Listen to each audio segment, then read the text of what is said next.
kemudian bambu yang harganya 15.000 itu bisa menjadi 150.000 per batang. Kami bisa menyampaikan 9 ton per hektar kalau seluruh fasilitas infrastruktur kami diperbaiki. Kalau ada yang produksi terkadang pemerintah tidak membackup kita, tidak mau tolong apa itu sudah uang.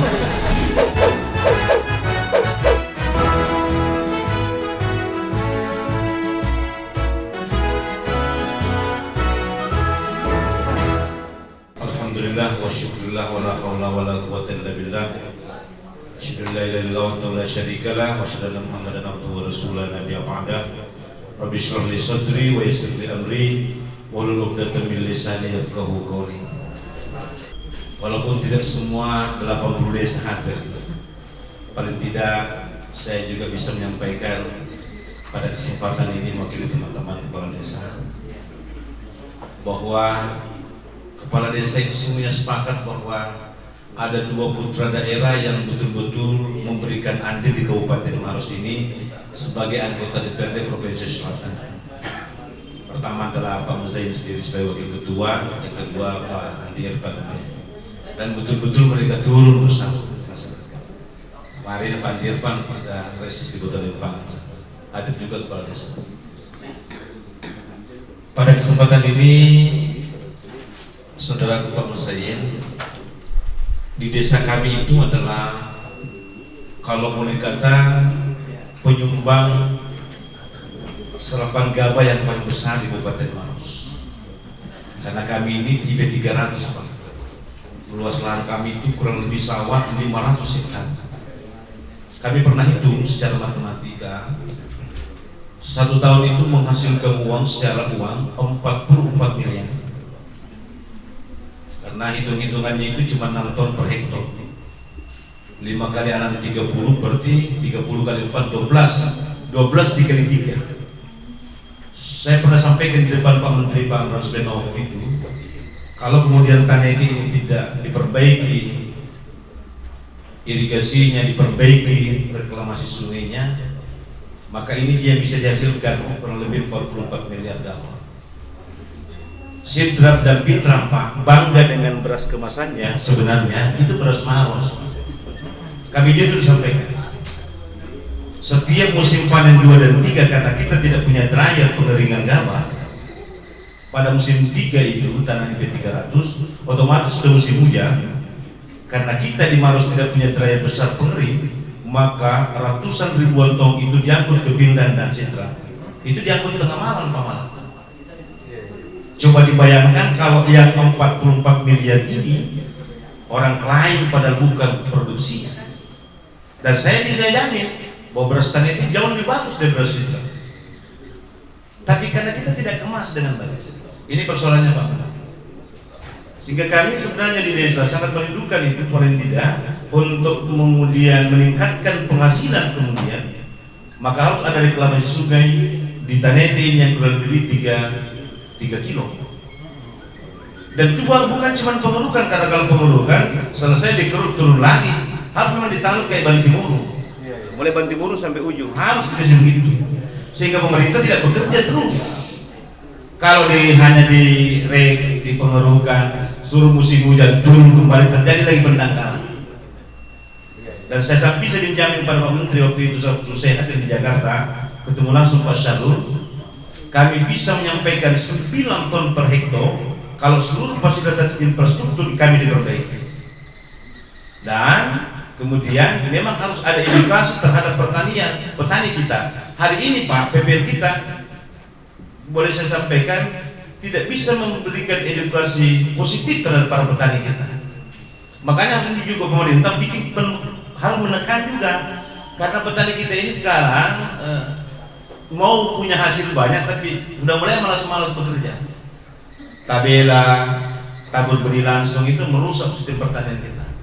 Sehingga kalau dulu kalau orang-orang kampung itu kalau sanroa turun ditanam, semua turun tanam, ini tidak lagi berlaku itu. Sehingga hama ini bertahan terus Pak, bertahan. Ada yang menanam, ada yang sudah kemudian bagus padinya sudah dibubuh, ada topi sudah mulai menguning. Jadi berpindah-pindah ini hama terus.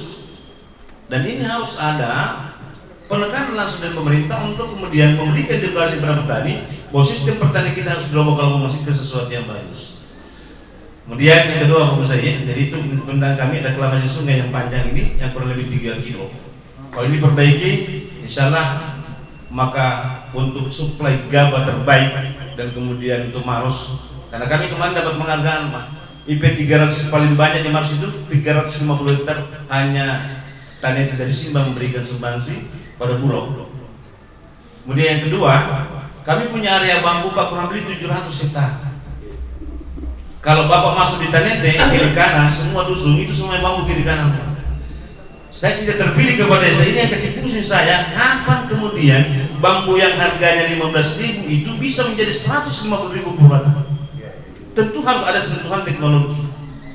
Paling tidak mengikut di Jawa, orang sudah ekspor sofanya ke Jerman, kemudian apa? Padahal kualitas bambu kita sama tonji yang ada di Jawa dengan di Tanete. Saya selalu bermimpi itu, apa yang kami butuhkan? Satu adalah kami butuh tenaga profesional yang kemudian ahli mengolah bambu ini menjadi barang jadi sehingga dia punya kualitas ekonomi yang bagus. Kami sudah memberikan pemberdayaan melalui dana desa, tapi karena pelatih kami juga orang lokal yang honornya cuma 400.000 1 jam, menghasilkan 1 set kursi, tapi kualitas yang memang masih kelas-kelas desa. Nah, bagaimana kemudian pemerintah memfasilitasi kami untuk kemudian mendatangkan tenaga ahli? Kalau Jawa tidak apa-apa. Budgetnya bagaimana, berapa kita mesti bayar? Untuk apa? Mengajarkan masyarakat bagaimana kemudian dia bisa merubah bambunya yang jutaan batang, kemudian itu bisa menjadi nilai ekonomi. Paling tidak saya punya mimpi seluruh SKPD di Maros tidak perlu pakai sofa dari kayu dan plastik dan kemudian apa? Pakailah bambu kita. Cuma persoalannya ini memang terjadi kalau ada yang produksi terkadang pemerintah tidak membackup kita, tidak mau tahu apa gitu kursi bambu seolah-olah bahwa yang mewah itu kalau sofanya yang kemudian milik Ligna dan seterusnya. Padahal kalau ini secara kesehatan mungkin jauh lebih bagus bambu itu ada di teras-teras rumah kita. Paling tidak saya selalu mengatakan kepada Pak Bupati, saya tidak mau harus kepala dinas ada kursi bambunya minimal di teras rumahnya Pak. Nah, kalau ada itu di teras rumahnya masing-masing, berarti berapa SKPD, berapa anggota DPR, berarti aku itu kursi ditanya kalau begitu. Dan harus disupport begitu, karena kalau bukan kita sendiri yang mencintai produk kita, bagaimana mungkin orang lain bisa mencintai produk kita sendiri? Saya kira itu Pak Dewan, dari saya sudah sebelum lebih awal berwaya dengan beliau dan menyampaikan itu. Life skill pemuda utamanya Pak adalah bagaimana kemudian bisa dikembangkan. Saya kira ini sekedar dan saran dan pasti selalu berharap bahwa saudara pengungsi bisa kemudian memfasilitasi kami dan dana desa Pak tidak cukup kalau hanya itu. Dan seperti disampaikan tadi Pak Lidban bahwa memang Pak BLT tahun ini Pak harus kami keluarkan 650 juta untuk BLT. Jadi jumlahnya dibanding itu Pak dana desa miliaran Pak. Tidak juga, karena honor-honor perangkat desa dan sebagainya Pak menghabiskan negara 800 juta Pak. Jadi harus image juga di masyarakat bahwa uang itu banyak desa sosial. Saya Pak tidak juga. Setelah dikeluarkan gaji-gaji perangkat imam apa segala Pak 800 juta wah, habis juga Pak di 1,2. Gajinya Pak desa ini Pak 3,5 ini. Dibandingkan dengan sekdes beda-beda tipis 2,5, 3,5, beda 1 juta nih Pak. Sementara tanggung jawabnya selalu ke desa. Saya sepakat dengan anggota DPR yang pikiran di medsos Pak. Uang rumah tangganya, misalnya presiden miliar-miliaran triliunan, sampai bupati miliaran Pak uang rumah tangganya. Jadi buka puasa itu di Batak, bungkus di pulang Pak kan uang tato itu. Sementara Pak desa dikasih berapa uang rumah tangganya Pak? 3,5 juta per tahun dikali 18 orang. Pikir begitu. Saya biasa bilang kalau minum itu gelas air gelas itu staf desa itu Tommy Jatamu 500 rupiah per hari. Karena 3,5 juta kali 12 bulan dikali 20 hari kerja. Apa loh itu tidak? Saya kira coba. Assalamualaikum warahmatullahi wabarakatuh.